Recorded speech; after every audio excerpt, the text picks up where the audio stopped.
Shalom Bapak Ibu Saudara yang dikasihi Tuhan, selamat pagi, senang bisa menyapa kita kembali di pagi hari ini. Bapak Ibu Saudara yang dikasihi Tuhan, setiap kita pasti pernah melihat atau menyaksikan pertandingan lompat jauh atau lompat tinggi. Dalam lompat jauh atau lompat tinggi, umumnya para peserta sebelum melakukan lompatan mereka akan mundur ke belakang dengan jarak tertentu guna mengambil ancang-ancang. Setelah mereka mundur dengan jarak tertentu dan ketika mereka benar-benar siap, mereka akan berlari secepat mungkin dan melakukan lompatan terbaik mereka. Ada sebuah filosofi hidup yang saya amati dari olahraga ini Bapak Ibu, di mana akan ada dalam masa-masa hidup kita akan mengalami kemunduran. Ada pepatah lama mengatakan langit tidak akan selalu cerah.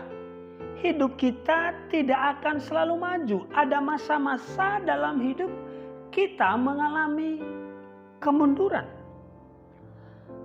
2020 mungkin kita banyak mengalami kemunduran. Apakah itu kemunduran dari sisi ekonomi? Apakah itu kemunduran dari sisi bisnis kita? Apakah itu kemunduran dari sisi kesehatan kita? Atau sejumlah kemunduran lainnya? Tanpa terasa 3 hari lagi kita akan menutup tahun ini Bapak Ibu. Tahun 2020 kita akan tinggalkan. Mungkin ini tahun terberat bagi sebagian kita. Di mana karena efek pandemi membuat kita mengalami banyak kehilangan atau kemunduran dalam hidup.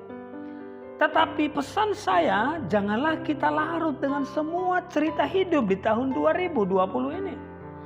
Anggaplah kemunduran yang terjadi hanya sebuah kesempatan kita untuk mengambil ancang-ancang supaya kita melompat lebih tinggi dan lebih jauh di tahun 2021. Saya ulang Bapak Ibu, anggaplah semua kemunduran yang terjadi hanya sebuah kesempatan kita untuk mengambil ancang-ancang untuk kita melompat lebih tinggi dan lebih jauh di tahun 2021.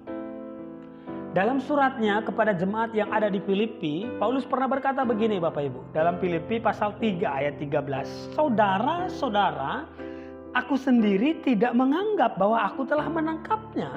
Tetapi ini yang kulakukan. Aku melupakan apa yang telah di belakangku dan mengarahkan diri kepada apa yang di hadapanku.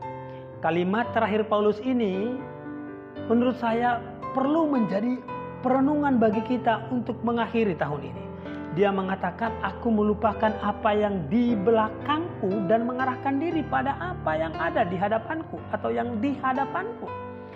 Kenapa Paulus mengatakan aku mengarahkan diri pada apa yang di hadapanku? Karena apa yang ada di hadapan kita selalu lebih baik dari apa yang ada di belakang kita. Saya ulang, semua yang ada di belakang kita itu tidak akan lebih baik dari apa yang ada di depan kita.